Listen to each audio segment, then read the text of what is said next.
What's up? You are now listening to Americanized, a storytelling podcast where you'll hear from eclectic first and second generation Americans share their stories and real life experiences as children of immigrants. Hey, welcome back to Americanized. This is Roslyn. In this episode, I sit and chat with Shebana. Shebana is originally from India and migrated to the US at the age of 12. She is currently a performance artist who plays with the idea of fear. She creates plays and facilitates workshops that connect people to themselves, their senses, and nature. In this episode, Shebana shares excerpts from her solo play called The Good Manners of Colonized Subjects. Stay tuned. So, you migrated to America at the age of 12. Can you tell me a little bit about that experience and how that brought you to where you are now, doing what you do now? Oh, wow, that's a big leap. 'Cause but I'll try. Well, actually, there is a connection, I think, because it was very strange at that age. I was the only Indian in my high school in New Jersey. We moved from India to New Jersey. And I expected everyone would be so curious about me. And not a lot of people were. It was a co-ed school and the girls were so grown up compared to me.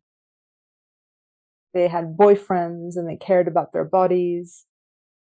And I felt very young compared to, like I was a very young 12-year-old. It felt like compared to people in the school that I went to. And I think that impression stayed with me because I'll say like the truest thing I've done in the last couple of years is a play called The Good Manners of Colonized Subjects, which is a play made of poetry and dance. And one way I describe it, it says, a human animal fragmented by colonization, displaced by immigration, journeys through myth and history to confront fear songs. So really, it's something to do with like really beautiful. And yeah, go ahead and explain it a little bit.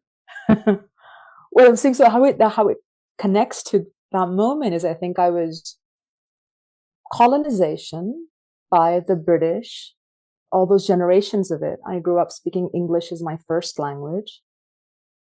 It kind of fragments you, it kind of distances you from your own culture. It can do for certain classes of people within the country. Not everybody had this experience of colonization. I mean, in my community, I did. My family did. So that when I came to the US, is what I was saying, I tended to identify more with dominant culture because I came from a class that was created by the British as part of their education policy to be Indian in blood and color and English in morals, intellect, and values. This is a quote from the education policy of the British, written by a guy named Macaulay in a treatise when the British were deciding their education policy in India. And so that meant when I immigrated to the US, I was very conscious, especially conscious of fitting in. And I can read you a little bit. Hold on a second if you want. This is one of the monologues. So in the play, I talk about the history of India, my history coming to the US, and I talk about this colonization that happened far away long time ago. It shows up in unexpected ways still. And so this is it's very short, just gives you a little glimpse of what we were talking about. I talk about leaving Desh. Desh means country. Leaving Desh at 12 from Bombay to New Jersey, high school. Do you have an elephant? Yes, of course, 2. Cows? Many. Snakes? Many more. You speak very good English. Yes, I do.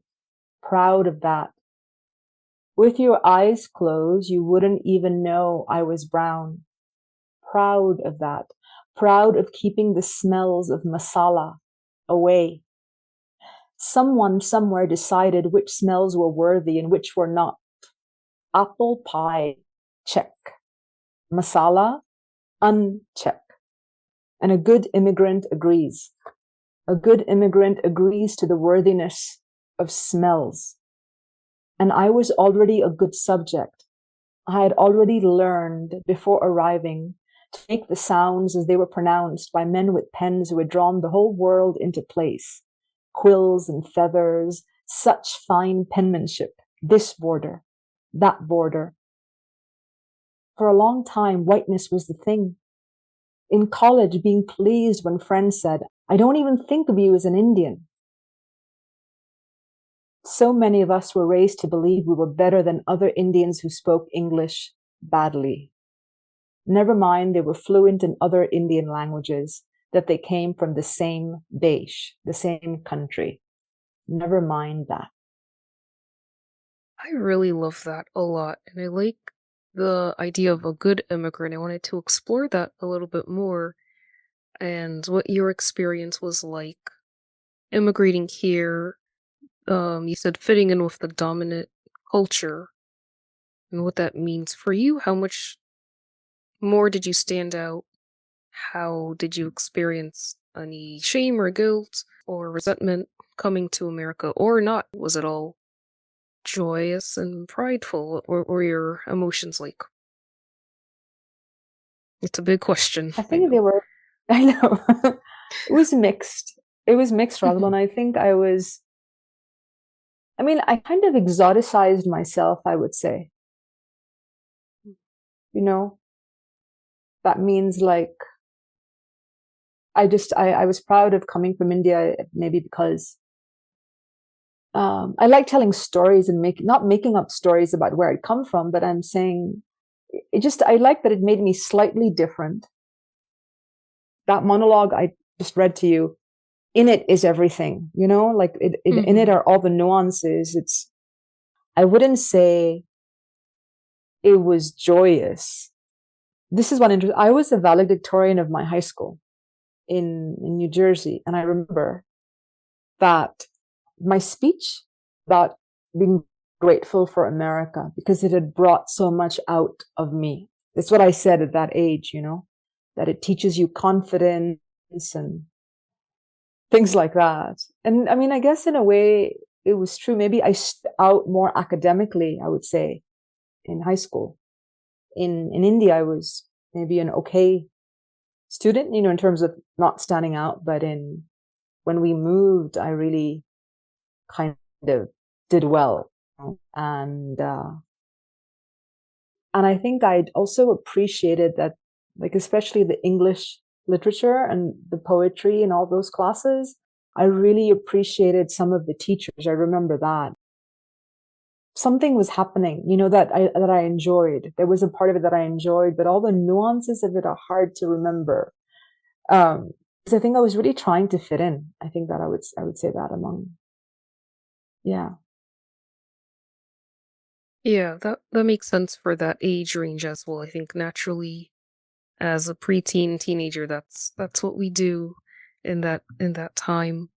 The poem that you just read, was that the poem about fear that changed your life? That was the Good Man of the Colonized Subject is the name of a poem, but also it's the name of a 70-minute play that's mixed, that has a whole story in it.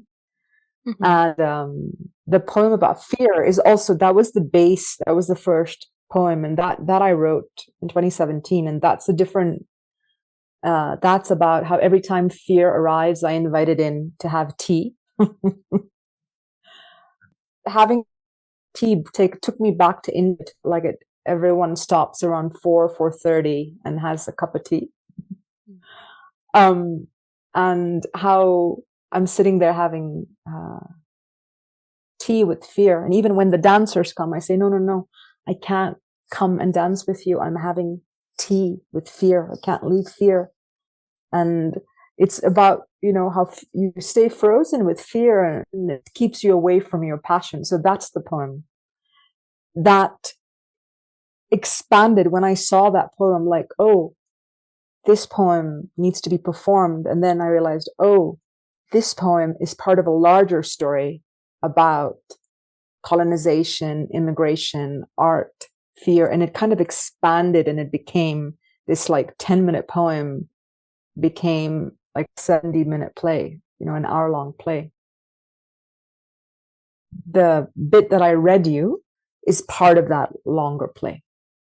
I love how your work is about playing with fear and freedom and healing through writing and movement, all to express what is keeping us silent. What, if you don't mind sharing, what is something, or what are the things that kept you silent? Mm. It's that thing about, I think all of us fear is the metaphor for something else. Like, and it was, I don't know.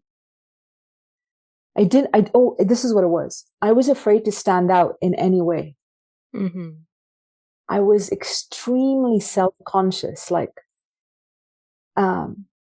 if I stood up in a room, stood up, not even did anything. Everyone was sitting and I stood up, and it would be natural. Your eyes would go up because someone is standing. Yeah. I had this fear of being seen. And I think we all have that fear for different reasons it's not one thing, you know? Yeah, there's many origins to that. But that was the thing that was keeping me silent. It's Okay. just like I would get really nervous to draw attention to myself, you know? Mm-hmm. So I think it was that was one of the things that kept me silent, was the fear of being seen. Yeah, I hear that, and I feel like I can relate to a small piece of that. Just like I hear when you're saying the fear of being seen and not wanting to be seen or heard or known, period. I can relate to that in my own experience. And you're right, it does stem from a lot of things. There's not one thing that I can pinpoint and say this is why I felt this way. But I'm wondering if this ties into the exploration of colonization in your work and what you found, and how that trickles down to our own, I guess, personalities and how we navigate our worlds. I do think it has some kind of effect because maybe for me, it kind of, there was like a missing root, Hmm. you know? One of the reasons I do plays and poems is because then I express myself in metaphor and movement. Mm-hmm. So sometimes I find it's easier for me to tell a story and tell you how it feels in a poem. But I do think that's why I like it. It's definitely, it's an insidious effect of colonization. Mm-hmm. Anything that distances you, that breaks up your roots. You're not speaking a language that was spoken along for. You're speaking a new language, a relatively young language that's young to your culture. You're right. Language in it has memory. You're speaking a language that has a different memory. Hmm. Wow, I love that you said that. I never thought of it that way. That's crazy. Huh. I'm like, wow. Yeah, you inhabiting it, Language has, you're yeah. Yeah. learning it really well, Rosalind. You're speaking a language that has a different memory of you Hmm. Mm-hmm. than you do. That does something. It really And does. well, I'd love to hear what it brings up in you, actually, because I've never said that before. I just said it now. Oh, wow. So I'm curious. Yeah, I never said that before. I just came up now. That is really intriguing, and I don't know why you saying that's making me want to cry and tear up a little bit. There's like an emotion it's bringing forth. I think just thinking of my parents learning, well, I guess they really did learn two languages because Britain colonized India and the French colonized a bunch of West African countries, including Ivory Coast, and so that's their colonizers' language. They still speak their the dialect, but I don't know it. I don't understand it. I don't speak it. And so they naturally just learned French through colonization. and then moving to America, learning English. Both languages that are fresh and new and don't carry as much or the same memories as their own dialect. And now I'm inheriting the colonizer's language, and I have zero memories of their like mother tongue, their mother language. And I think that just connecting that to what you said makes me like blows my mind in a sad in a sad way. I feel a bit poignant too, talking about that, thinking about Mm. that, because I only started last couple of years learning this language called Urdu. That that's a language that was, it's an old language, but it came to India when the Mughals, we call them, who built the Taj Mahal, Mhm. came to India. So they were invaders. I think and Urdu is a mixture of Persian and Arabic and Hindi, probably other things, but it's known as a language of poetry. And in my mother's side of the family, my mother's side of the family is most of the language that they would, it's like a poetic, the language they go to, it's known as, oh, someone is saying a poem in Urdu. You know, everyone goes, va, va, va, like that. You know, Mhm. and people learn poems by heart and things like that. Last couple of years in my plays, I've begun speaking in Urdu in parts and translating things into Urdu.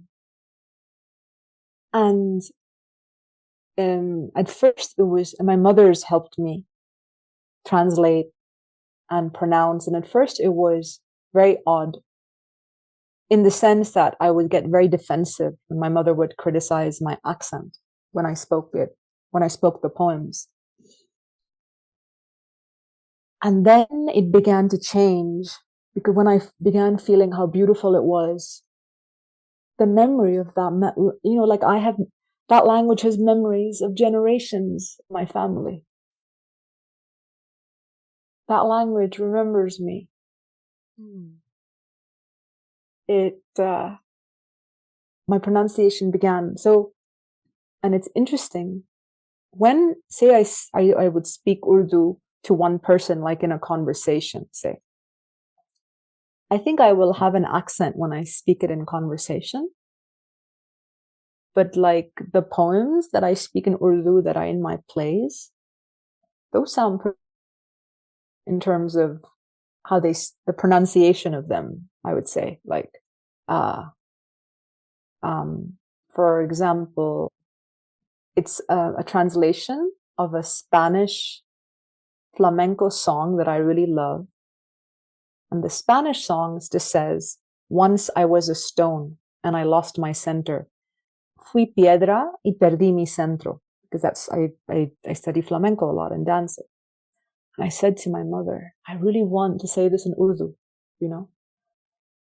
And so that first two lines in Urdu would be, मैं एक बार पत्थर थी, मैं एक बार पत्थर थी मगर अपने आप को खो गई. So पत्थर is stone, मैं is me, एक बार is once. So मैं एक बार पत्थर थी. Once I was a stone. So it's been a beautiful thing to just that just saying it does something. Just does something for me. Oh, that is so beautiful. Like you're relearning this language and forming these memories, and you said the language remembered you. And I'm holding on to that. Yeah. And what I would say, when you were saying you speak, I think it's interesting. I do think we make languages our own too. So yes, in speaking English, I'm speaking a language that was given to me through colonization. So I think we also can make it our own, I guess is what I'm saying. You know, Mm-hmm. we can make those languages our own.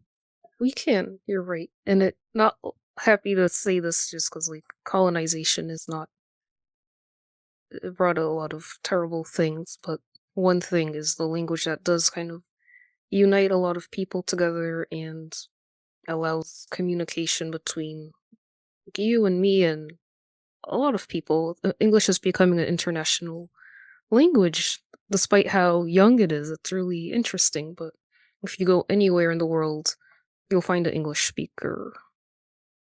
And I kind of hesitate saying that, but most places you'll find an English speaker.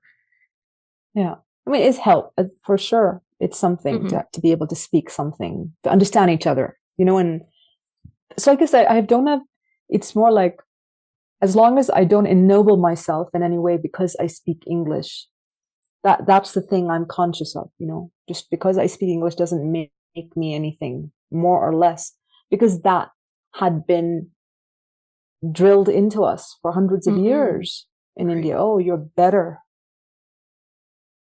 So that's the part just I feel to be watchful for. I'm not better. I just speak another language, Yeah, that's a good point. Because that, I feel like a lot of times I will see in many cultures, including my own, especially my own, if you speak English, you are put on a pedestal and everybody wants to learn English from you because it's like you have a special key that'll unlock so many doors. Yeah. And in some ways you do. And that's the thing I feel that we need, important to begin to change and challenge in the world Hmm. in different ways, in our own ways. Put English in its place. I mean, it's useful, Right, but it doesn't have to be ennobling. exactly. Yeah, because there is power to the many languages that a lot of people just don't know. And it's like, well, you might not be a strong English speaker, but you know this other language that many people don't know, and there's power in that. Yes. Yes. Thank you so much for listening. I hope to catch you in the next episode where Shebana and I continue our conversation.